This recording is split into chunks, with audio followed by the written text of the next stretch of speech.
The Colonel's ideas. Upon my word, said Colonel Laporte, although I am old and gouty, my legs as stiff as two pieces of wood, yet if a pretty woman were to tell me to go through the eye of a needle, I believe I should take a jump at it, like a clown through a hoop. I shall die like that, it is in the blood.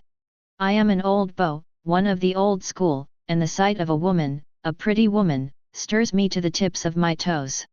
There.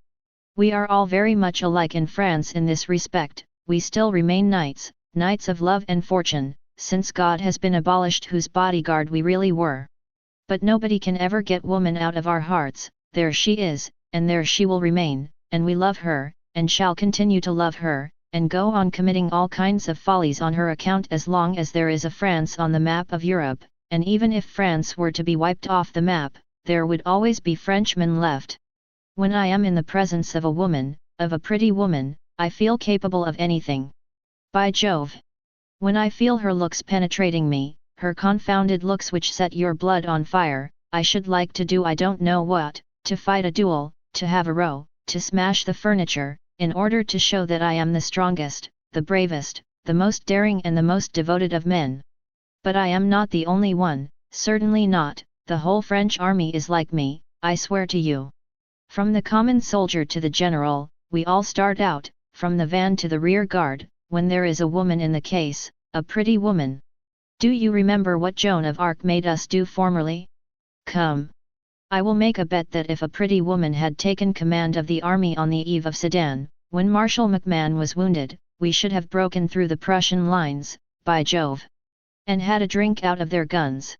It was not a Trocou, but a Saint Genevieve, who was needed in Paris, and I remember a little anecdote of the war which proves that we are capable of everything in presence of a woman. I was a captain, a simple captain, at the time, and I was in command of a detachment of scouts, who were retreating through a district which swarmed with Prussians. We were surrounded, pursued, tired out and half dead with fatigue and hunger, but we were bound to reach Bar-sur-Seine before the morrow, otherwise we should be shot, cut down, massacred. I do not know how we managed to escape so far. However, we had 10 leagues to go during the night, 10 leagues through the night, 10 leagues through the snow, and with empty stomachs, and I thought to myself, it is all over, my poor devils of fellows will never be able to do it.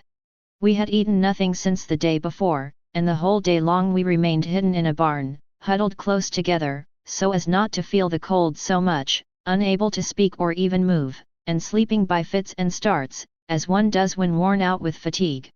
It was dark by 5 o'clock, that wan darkness of the snow, and I shook my men. Some of them would not get up, they were almost incapable of moving or of standing upright, their joints were stiff from cold and hunger.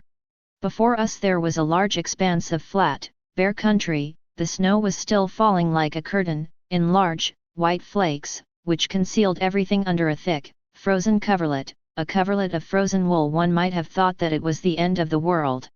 Come, my lads, let us start. They looked at the thick white flakes that were coming down, and they seemed to think, we have had enough of this, we may just as well die here. Then I took out my revolver and said, I will shoot the first man who flinches. And so they set off, but very slowly, like men whose legs were of very little use to them, and I sent 4 of them 300 yards ahead to scout, and the others followed pell-mell, walking at random and without any order. I put the strongest in the rear, with orders to quicken the pace of the slug guards with the points of their bayonets in the back. The snow seemed as if it were going to bury us alive, it powdered our capes and cloaks without melting, and made phantoms of us, a kind of spectres of dead, weary soldiers. I said to myself, we shall never get out of this except by a miracle. Sometimes we had to stop for a few minutes, on account of those who could not follow us, and then we heard nothing except the falling snow, that vague, almost indiscernible sound made by the falling flakes. Some of the men shook themselves, others did not move, and so I gave the order to set off again. They shouldered their rifles, and with weary feet we resumed our march, when suddenly the scouts fell back. Something had alarmed them, they had heard voices in front of them. I sent forward 6 men and a sergeant and waited. All at once a shrill cry, a woman's cry, pierced through the heavy silence of the snow, and in a few minutes they brought back 2 prisoners, an old man and a girl, whom I questioned in a low voice. They were escaping from the Prussians, who had occupied their house during the evening and had got drunk. The father was alarmed on his daughter's account, and, without even telling their servants, they had made their escape in the darkness. I saw immediately that they belonged to the better class. I invited them to accompany us, and we started off again, the old man who knew the road acting as our guide. It had ceased snowing, the stars appeared and the cold became intense. The girl, who was leaning on her father's arm, walked unsteadily as though in pain, and several times she murmured, "I have no feeling at all in my feet," and I suffered more than she did to see that poor little woman dragging herself like that through the snow. But suddenly she stopped and said, "Father, I am so tired that I cannot go any further." The old man wanted to carry her, but he could not even lift her up, and she sank to the ground with a deep sigh.